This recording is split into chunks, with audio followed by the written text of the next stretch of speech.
오늘 함께 보실 하나님의 말씀은 마태복음 19장 16절에서 22절 말씀입니다.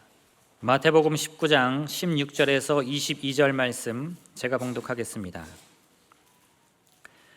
어떤 사람이 주께 와서 이르되 선생님이여 내가 무슨 선한 일을 하여야 영생을 얻으리이까? 예수께서 이르시되 어찌하여 선한 일을 내게 묻느냐? 선한 이는 오직 한 분이시니라. 내가 생명에 들어가려면 계명들을 지키라. 이르되 어느 계명이오니이까? 예수께서 이르시되 살인하지 말라, 간음하지 말라, 도둑질하지 말라, 거짓 증언하지 말라, 내 부모를 공경하라, 내 이웃을 내 자신과 같이 사랑하라 하신 것이니라. 그 청년이 이르되 이 모든 것을 내가 지키어 싸운데 아직도 무엇이 부족하니이까? 예수께서 이르시되 내가 온전하고자 할진대 가서 내 소유를 팔아 가난한 자들에게 주라. 그리하면 하늘에서 보화가 내게 있으리라. 그리고 와서 나를 따르라 하시니 그 청년이 재물이 많음으로 이 말씀을 듣고 근심하며 가니라. 아멘. 구글이라는 회사가 있습니다. 아마 들어보신 분들이 많으실 겁니다. 젊은 분들은 웬만하면 이 회사 이름을 다 알 겁니다. 컴퓨터, 인터넷, 그리고 휴대전화에 관련된 회사 가운데 세계에서 제일 큰 회사 중 하나입니다. 그리고 사실 이 구글이라는 회사 이름을 들어보지 못하셨다 할지라도 여러분들이 쓰는 데에 이 구글이라는 회사가 만드는 것이 거의 다 있습니다. 여러분들이 핸드폰을 보거나 컴퓨터를 보거나 무엇을 하든지 이 구글이라는 회사가 그 핸드폰, 휴대전화의 모든 것을 기본을 만들어 놓고 그리고 또 거기에 있는 여러 프로그램들을 만들어서 우리가 이 회사 이름은 몰라도 이 회사가 만드는 것을 사실 거의 날마다 사용하고 있습니다.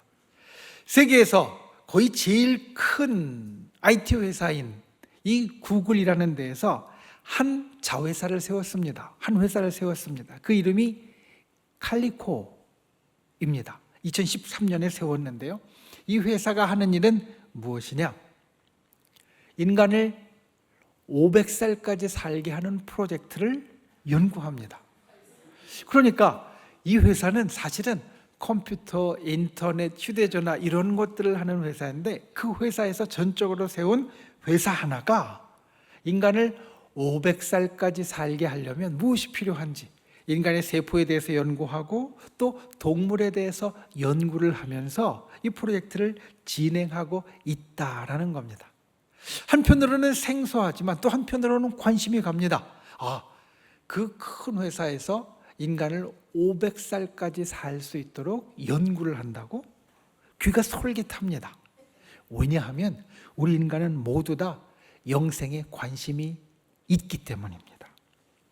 영생이라는 것은 우리가 사는데 우리 인간에게 있어서 사실 영원한 관심 주제입니다. 그러니까 이 땅을 사는 사람들은 사실 누구나 영생, 오래 사는 것에 대해서 누군가 무슨 이야기를 하면 귀가 솔깃하게 되어져 있습니다. 사실 우리가 이 땅을 살면서 때로는 아플 때, 때로는 다쳤을 때 우리가 속상해하고 그리고 두려움이나 불안을 갖는 것은 우리의 생명을 더 이어가는데 영원까지는 아니지만 우리의 생명을 더 이어가는데 행여나 문제가 되지 않을까라는 그런 생각에서 나옵니다. 그러니까 영생이라는 것은 우리 인간 모두가 관심을 가질 수밖에 없는 주제가 되어진다는 겁니다.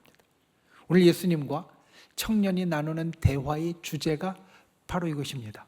영생. 우리가 갖고 있는 관심사와 사실 똑같습니다. 그러니까 이 청년이 예수님과 나눈 대화는 사실 우리가 예수님과 나누고 싶은 대화와도 거의 같다라는 겁니다. 이 청년이 물어봅니다. 어떻게 해야 영생을 얻겠습니까? 이게 오늘 말씀의 첫 구절입니다. 무슨 선한 일을 해야 영생을 얻겠습니까?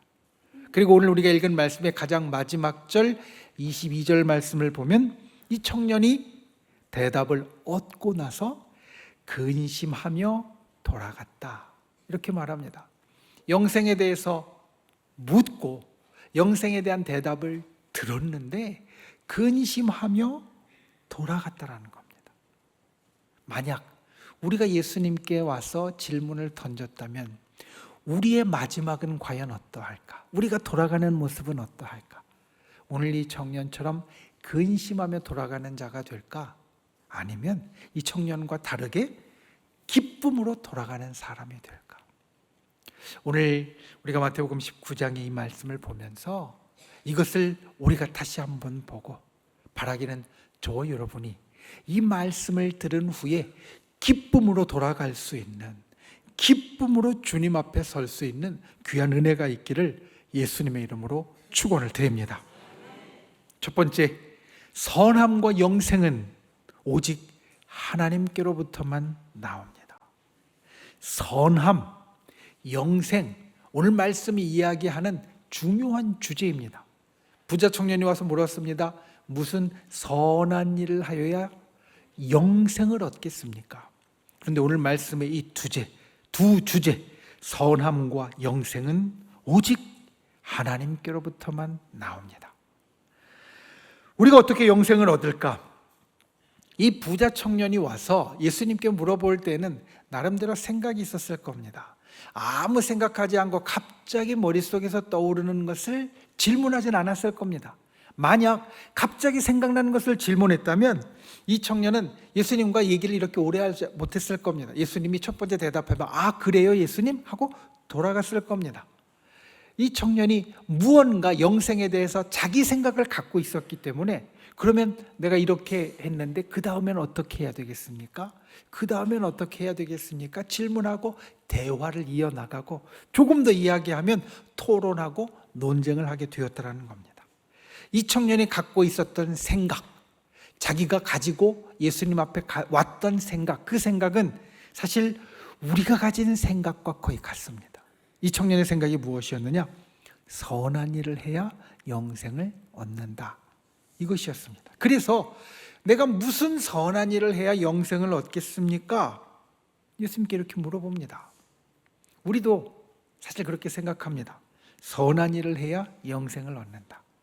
사실 이게 좀 생소하면 이렇게 이 말을 바꾸어 보면 내 생각과 거의 같습니다. 착한 일을 해야 잘 될 것이다. 여러분 보통 사람은 이렇게 생각합니다. 착한 일을 해야 잘 될 것이다. 사실 이것이 좀 더 확장되면 선한 일을 해야 영생을 얻는다라는 겁니다. 믿음을 가지고 이 땅을 사는 사람들이 참 억울할 때가 있습니다. 여러분 하나님 앞에 나와서 지금 예배를 드리는 여러분의 모습이 참 밝고 그리고 깨끗하지만 여러분들 마음 가운데는 행여나 하나님 앞에 억울한 마음을 가질 수도 있습니다. 이상한 게 아닙니다. 성경에 보면 하나님 앞에 억울한 마음을 가진 여러 사람들이 나옵니다. 시편 73편 2절에 보면 이와 같은 말씀이 나옵니다. 나는 거의 넘어질 뻔하였고 나의 걸음이 미끄러질 뻔하였다. 그러니까 내가 살면서 내가 걸어가는 길, 이 걸어가는 길에서 거의 넘어질 뻔했고 그리고 내 걸음이 미끄러질 뻔했다. 되게 안 좋았다라는 겁니다. 그리고 이유를 이어지는 3절부터 5절까지 이야기를 하는데 이렇게 말합니다. 이는 내가 악인의 형통함을 보고 오만한 자를 질투하였음이로다. 그들은 죽을 때에도 고통이 없고 그 힘이 강건하며 사람들이 당하는 고난이 그들에게는 없고 사람들이 당하는 재앙도 그들에게는 없나니. 그러니까 2절 말씀에 내가 살면서 진짜 힘들어서 내가 완전히 넘어질 뻔했고 완전히 미끄러져서 다 망하는 줄 알았다라고 했는데 그 이유가 무엇이냐면 하나님 저 악한 사람을 보니까 저 사람 분명히 악한 사람이거든요. 악하게 살거든요. 그런데 저 악한 자가 형통하고 잘 살고 있습니다. 그래서 때로는 내 마음에 이렇게 생각했습니다. 지금은 잘 살아도 하나님이 분명히 저 악함에 벌을 내려주셔서 저 사람의 말로가 좋지 못할 거야. 저 사람 끝에 가서 분명히 잘못될 거야 라고 생각했는데 보니까 죽을 때도 고통이 없고 편안하게 죽도이다.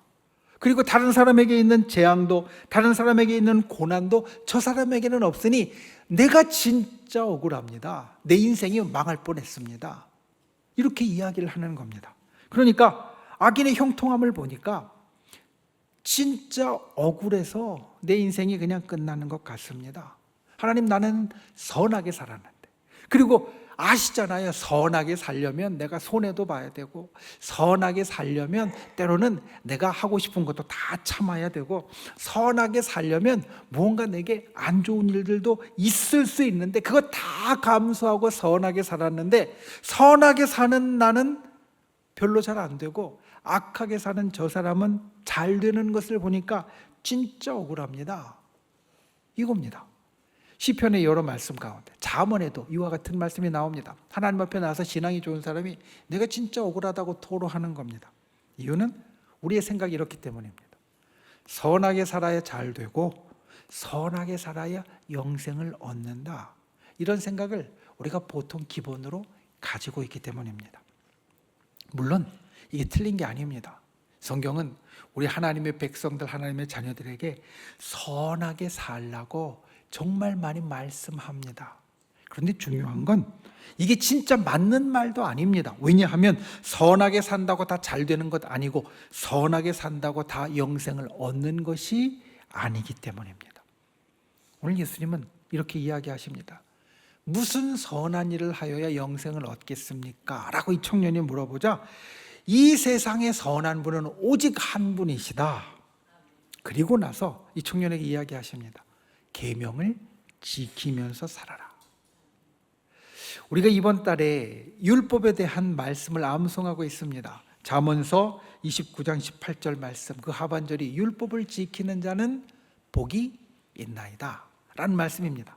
그래서 이 말씀을 나눌 때 이런 이야기를 했습니다.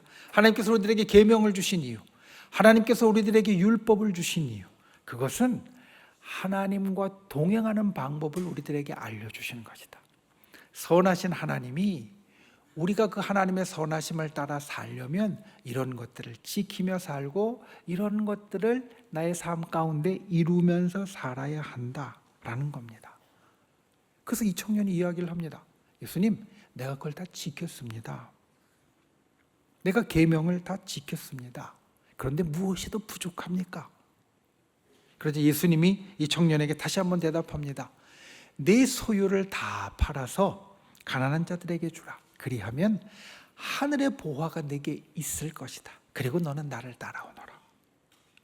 그런데 이 말씀을 듣고 청년이 근심하며 돌아갔다라고 말합니다. 이 이야기를 보면서 여러분 한번 생각해 보십시오. 이 청년이 과연 하나님의 선함을 다 지켰는가? 어떻게 생각하십니까? 하나님의 선함을, 그러니까 계명을, 율법을 진짜 다 지켰는가? 아마 이 청년이 장담한 것처럼 하나님의 계명을 문자적으로는 다 지켰을 수 있습니다. 그런데 우리가 기억해야 될 것, 이 청년은 계명을 주신 이유, 그리고 계명을 주신 하나님의 마음은 지키지 못했습니다. 예수님께서 이 땅에 계실 때 서기관들과 그리고 다른 율법사들 그리고 바리새인들이 예수님을 찾아와서 질문한 적이 있습니다. 우리가 하나님의 말씀을 이만큼 갖고 있는데, 정말 많이 갖고 있는데 이 말씀을 다 압축해서 하나로 요약하면 뭐가 되겠습니까? 예수님께 와서 이렇게 물었습니다. 그랬더니 예수님이 뭐라고 대답하셨느냐?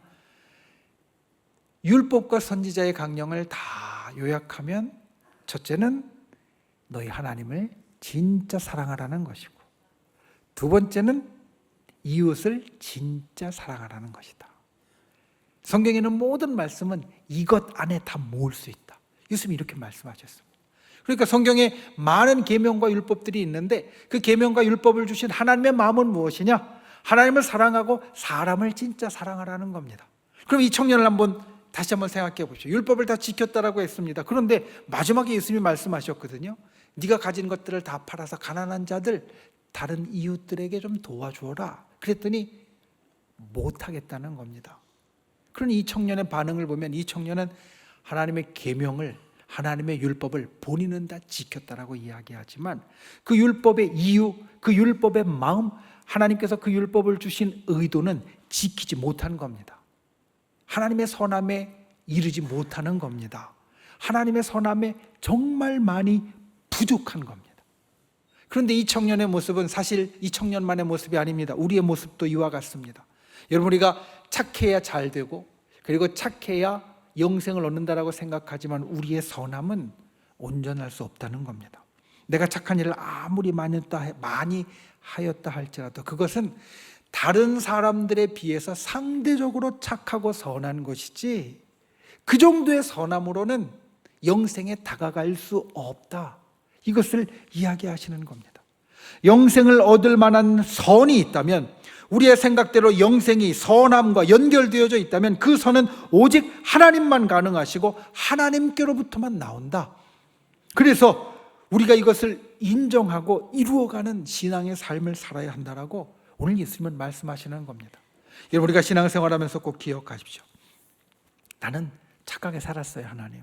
그래서 악한 사람이 형통하면 참 억울해요 라고 이야기할 때 내 선함이, 내 착함이 진짜 하나님이 인정하실 만큼 될 수는 없다.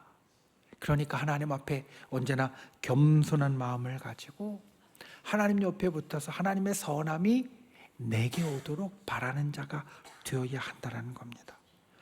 여러분, 우리가 하나님만 온전히 선하시고 우리는 하나님 앞에 겸손해야 할 존재라는 것, 하나님만 그것을 우리에게 주실 수 있는 분이라는 것을 주님 앞에 인정할 수 있고, 그리고 그것을 우리의 마음 가운데 새길 수 있는 귀한 분들이 되시기를 예수님의 이름으로 축원을 드립니다. 그리고 영생에 있어서 중요한 것이 있습니다. 오늘 예수님이 부자 청년에게 이렇게 이야기하셨습니다. 내가 가진 것을 다 가난한 사람들에게 나누어 주라. 그리하면 하늘의 보화가 내게 있을 것이다. 이 청년은 영생을 이 땅에서 오래 사는 것으로 생각했습니다. 이 땅에서 영원히 사는 것으로 생각했습니다. 그런데 예수님은 이야기하십니다. 우리의 영생은 저 하늘까지 이어지는 것이다. 이 땅에서 끝나는 것이 아니라 하늘까지 이어지는 것이다. 앞서 처음에 이야기한 구글이 세운 회사 칼리코에서 벌거숭이 두더지 쥐라는 걸 연구합니다. 이 쥐는 다른 쥐에 비해서 10배 오래 산다라고 말합니다. 그래서 인간의 수명을 한 80으로 놓고 이야기를 하면 이 벌거숭이 두더지 쥐는 800세까지 사는 존재가 되는데, 어떻게 그렇게 사는가를 연구를 해서 인간을 한 500살까지 사는 일을 이루겠다라고 지금 열심히 나아가고 있습니다. 그런데 생각해 봅니다. 저 여러분이 500살까지 산다라고 한번 생각해 보십시오. 500살 살았습니다. 그리고 나서 세상을 떠나는 날이 되었습니다. 아쉬울까요? 안 아쉬울까요? 당연히 아쉬울 겁니다. 500살을 살았어도요, 500살 산 다음에 세상을 떠나려면 아쉬울 수밖에 없습니다. 이게 인간의 마음입니다.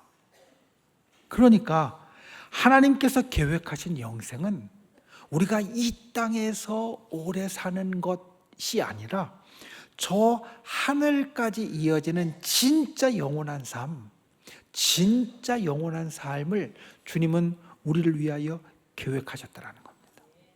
그래서 영생이라는 것은 하나님이 우리들에게 주시는 축복인데 하나님만이 주실 수 있습니다. 왜냐하면 이 세상의 삶을 뛰어넘어서 저 하늘에까지 이어져야 되는 진짜 영원한 시간이기 때문에, 그래서 하나님께서만 주실 수 있고 하나님의 주권을 인정하는 사람만 얻을 수 있다는 겁니다.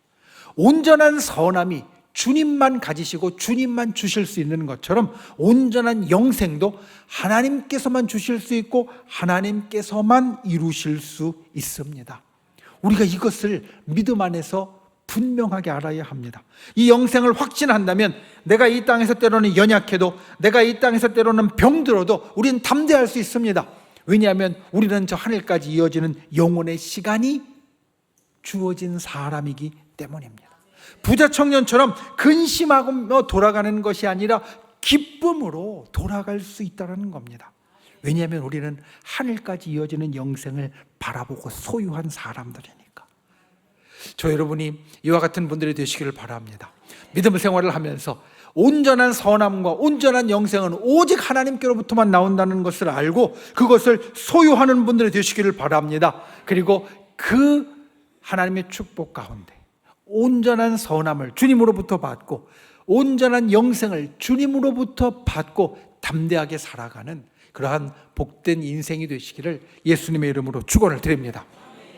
두 번째, 하나님의 주권을 인정하는 사람에게 진짜 복이 있습니다.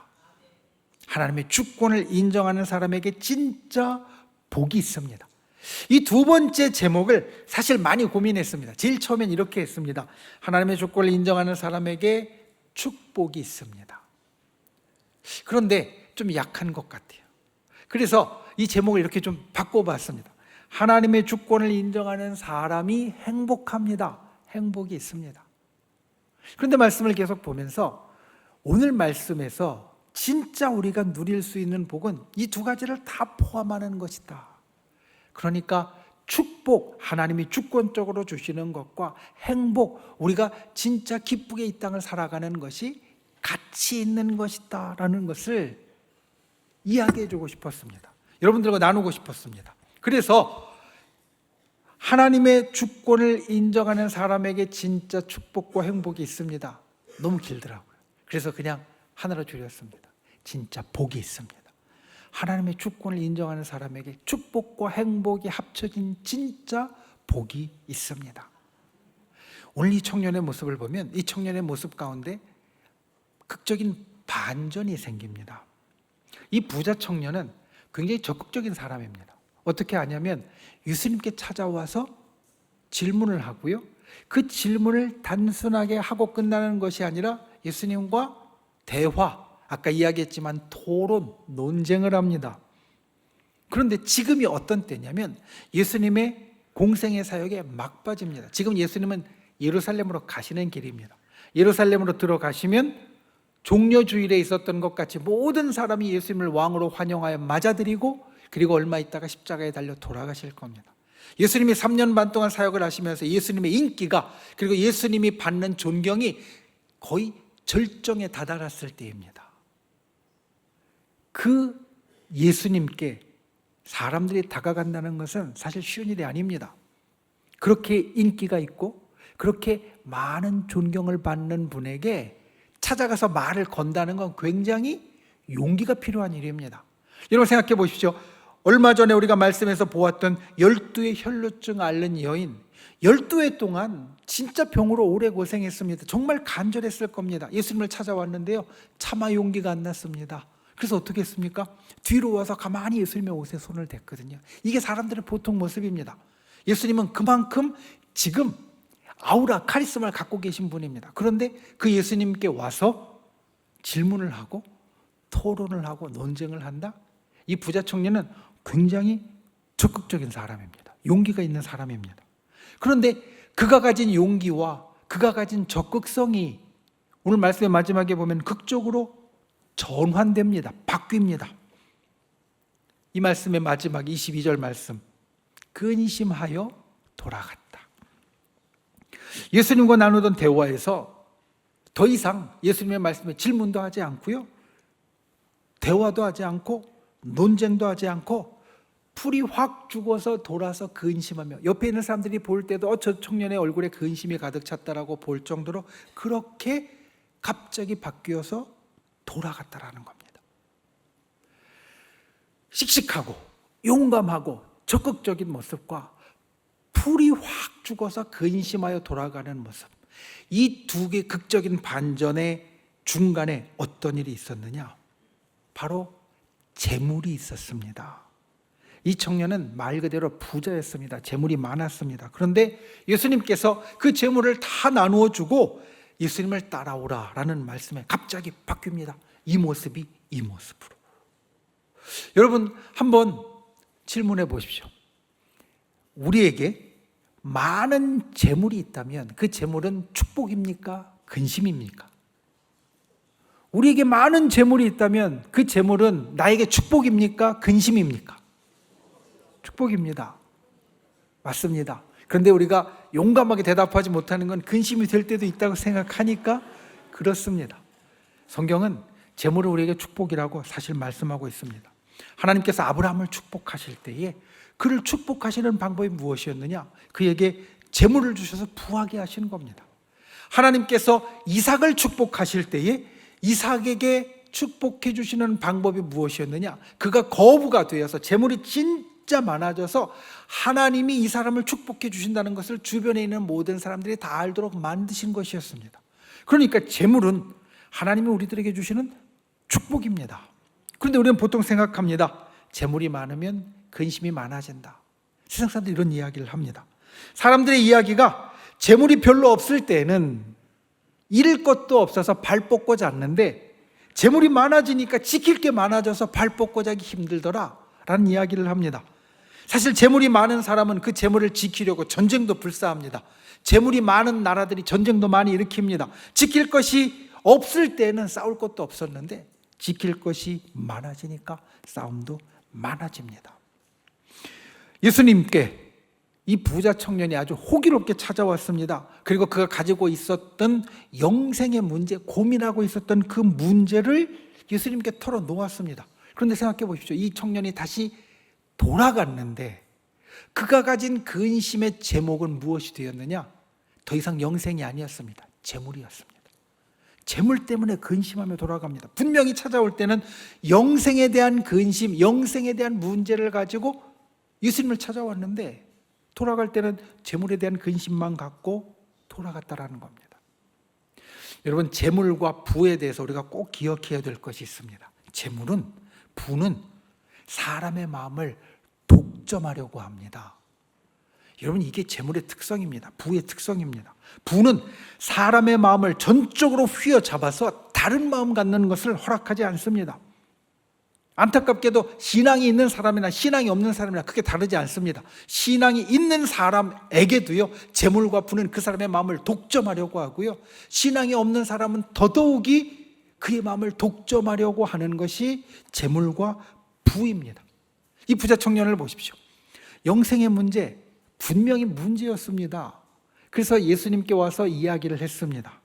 그런데 이 영생의 문제가 혼자 있을 때는 별 문제가 없었는데, 그런데 이 영생의 문제가 재물의 문제와 부딪히니까 어떻게 됩니까? 영생의 문제는 없어지고요, 재물의 문제만 그의 마음 가운데 남았습니다. 부가, 재물이 그의 마음을 휘어잡고 독점해서 다른 문제들은 없어지도록 만든다는 겁니다. 여러분, 생각해 보십시오. 영생에 대한 고민을 갖고 있던 이 부자 청년, 그의 마음의 주인은 결국 재물이었습니다.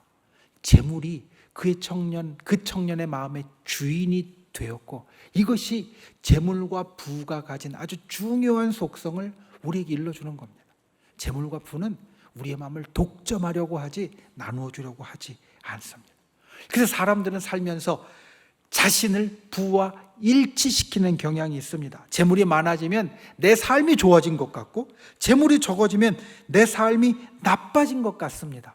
그런데 사실 그렇지 않습니다. 이 마음은 재물이 나의 주인이 된 사람의 모습이지, 재물이 나의 주인이 아닌 사람은 사실 그렇지 않다라는 겁니다. 그리고 이렇게 재물이 나의 마음의 주인이 된 사람은 기억하십시오. 재물이 축복이 되지 못합니다.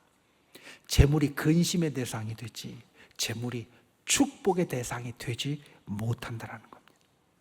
그러니까 재물이 진짜 축복인데, 재물이 축복의 대상이 되려면 우리의 마음을 바꿔야 합니다. 여러분, 앞서 이삭을 생각해 보십시오. 이삭이 우물을 팠습니다. 그리고 우물 때문에 부자가 되었습니다. 그럴 수밖에 없습니다. 당시에 이스라엘에서는 우물에서 물이 나와야 그걸로 농사도 짓고 그걸로 가축도 키웁니다. 그래야 부자가 될 수 있습니다. 재물이 많아질 수 있습니다. 그러니까 우물은 부의 원천입니다. 그런데 그 부의 원천을 갖고 주변에서 와서 시비를 겁니다. 이거 우리 우물이야. 원래 여기 우리 땅이야. 내놔. 그랬더니 이삭이 어떻게 합니까?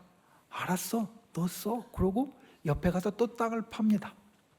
그랬더니 또 어떻게 합니까? 거기에서 물이 터져 나오고 이게 또 부의 원천이 되니까 또 와서 시비를 겁니다. 그것도 내놔. 이게 반복됩니다. 이삭이 화가 날 만도 합니다. 야, 내가 부자가 됐는데 이게 꼭 필요한데 이 부의 원천을 그렇게 계속 뺏어간다고 난 더 이상 못 뺏겨 이제. 그러고서 싸울 수도 있었습니다. 그런데 이삭은 그렇지 않고 계속해서 내어줍니다. 왜냐하면 부의 근원이 우물에 있는 것이 아니라 부의 근원이 하나님께 있다는 것을 이삭은 알았기 때문입니다.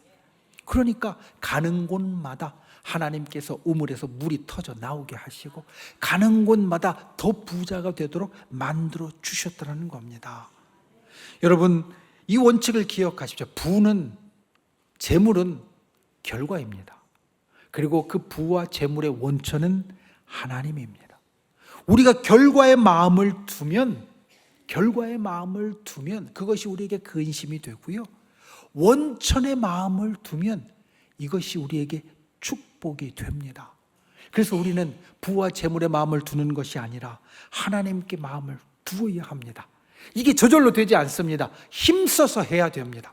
왜냐하면 사람은 물질을 가지고 이 땅에 살면서 당연히 재물과 부에 지배당하는 그런 경향이 있기 때문입니다. 그러니까 내 마음의 주인은 재물이 아니라 그 재물의 원천인 하나님께 있다.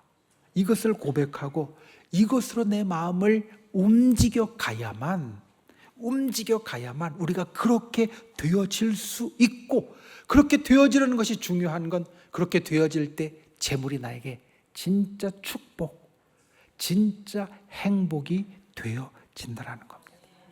우리가 하나님의 주권을 인정할 때 부가 나를 독점하지 못합니다. 그러니 부가 나를 독점하지 못하고 내게 하나님이 주신 축복이 되고 내가 이 땅에서 누리는 행복이 되어집니다.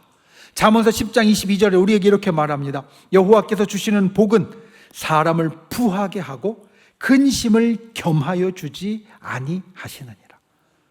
그러니까 하나님께서 우리들에게 주시는 재물은 나에게 축복이 되고 나에게 행복이 된다.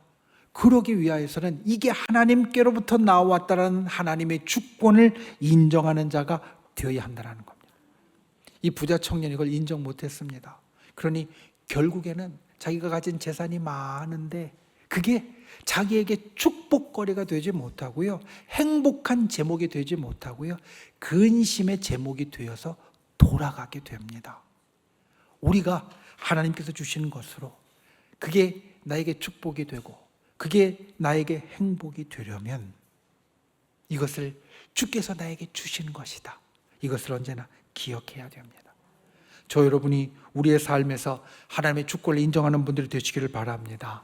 그리고 하나님의 주권을 인정하는 인생이 되어서 주께서 우리들에게 주시는 것이 무엇이든 그것이 나의 축복의 제목이요 행복의 제목이 되는 귀한 은혜가 있기를 예수님의 이름으로 축원을 드립니다. 말씀을 맺습니다. 오늘 말씀의 제목이 하나님께만 달렸습니다 입니다. 무엇이 하나님께 달렸느냐? 우리의 인생이 하나님께 달렸습니다. 선함과 영생이 오직 하나님께로부터만 나온다는 것, 그리고 우리가 하나님의 주권을 인정할 때 우리에게 있는 모든 것이 축복과 행복이 된다는 것, 오늘 예수님과 부자 청년의 대화를 통하여서 이 귀한 믿음의 교훈, 신앙의 교훈을 기억하시고 우리의 삶 가운데 그와 같은 주님의 역사, 주님이 내 인생의 주인이 되어 주셔서 나에게 온전한 선함과 온전한 영생을 허락하시고 나에게 있는 모든 것이 근심과 불안의 제목이 아니라 축복과 행복의 제목이 되는 놀라운 은혜가 있기를 예수님의 이름으로 축원을 드립니다. 기도하겠습니다. 우리가 오늘 말씀을 생각하며 함께 기도하겠습니다. 주님, 우리의 인생이 하나님께만 달렸습니다. 날마다 이것을 고백하고 나아가는 자 되게 하여 주시옵소서. 나의 선함과 영생도 그리고 내 삶에 있는 모든 것도 오직 하나님께만 달렸다라고 고백하고 이 땅에서 주께서 주시는 그와 같은 모든 좋은 것을 누릴 수 있는 복된 인생이 되게 해달라고 오늘 말씀을 생각하며 기도하고, 또 믿음의 손을 우리의 아픈 곳 위에, 연약한 곳 위에 얹고, 또 내 마음의 소원을 담은 가슴에 얹고 주께서 우리의 간절한 기도의 제목에 꼭 응답하여 주옵소서. 우리 주여 세 번 간절히 부르신 후에 소리 높여 함께 기도하겠습니다. 주여, 주여, 주여. 귀하신 아버지 하나님, 주께서 를 붙잡아 주시고 아버지 하나님의 놀라우신 은혜와 역사를 살펴주시고 인도해 주시니 감사를 드립니다. 모든 것이 하나님께만 달렸습니다. 모든 것이 하나님께만 달렸습니다. 주님, 우리가 이것을 기억하고 나아가는 자들에게 주님 인도하여 주시옵소서. 아버지 하나님께서 우리를 놀랍게 인도하여 주셔서 진실로 주님 앞에 모든 것을 아버지 하나님, 하나님의 주권하에 놓고 하나님께서 우리의 삶에 주시는 모든 축복과 행복으로 받아들일 수 있는 자들에게 주여 우리를 인도하여 주시고, 주님의 그 마음을 보고 뜻을 보고 나아갈 수 있는 자들에게 주여 우리를 살펴 주시옵소서. 주님, 진실로 주께서 우리에게 주신 그 믿음의 교훈대로 이 시간 믿음의 손을 놓고 간구합니다. 우리의 연약함, 우리의 병든 것, 우리의 마음의 손을 들으시고 응답하여 주시며 하나님의 놀라운 역사가 우리에게 따를 수 있도록 주께서 언제나 우리를 살펴주시고 아버지 하나님의 귀하신 역사로 우리의 삶을 인도하여 주시옵소서. 믿음의 놀라운 역사가 우리 삶에 가득하도록 주께서 도와주시옵소서. 참 좋으신 아버지 하나님, 우리 인생의 모든 것이 하나님께만 달렸습니다. 우리의 선함도, 우리의 영생도, 그리고 우리가 이 땅에 누리는 모든 것도 주께서 우리들에게 주시는 주님의 주권하에 있는 것입니다. 날마다 이것을 인정하고 사는 자 되게 하여 주시옵소서. 그래서 우리에게 주어지는 모든 것이 축복과 행복의 제목이 되게 하여 주시고, 오늘 부자 청년처럼 근심과 불안이 제목이 되지 않도록 주께서 우리의 삶을 인도하여 주시옵소서. 이 시간 믿음의 손을 놓고 간구한 우리의 기도 가운데 응답하여 주실 줄 믿습니다. 우리의 연약함, 우리의 병든 것, 우리의 부족함 주님께서 아시오니 이 시간 치료하여 주시옵소서. 회복시켜 주시옵소서. 응답하여 주시옵소서. 하늘의 기적을 이루어 주시옵소서. 우리를 구원하신 나사렛 예수의 이름으로 명하노니 우리를 둘러싼 모든 어둠의 세력들의 시간 떠나갈지어다. 우리를 올가매고 있는 악한 마귀 병마 사단은 그 묶음을 놓고 사라질지어다. 우리를 가로막은 모든 악한 장벽들은 예수 그리스도의 권능으로 무너질지어다. 날마다 이와 같은 하나님의 놀라운 승리의 역사가 나의 삶에 일어나게 하여 주시옵소서.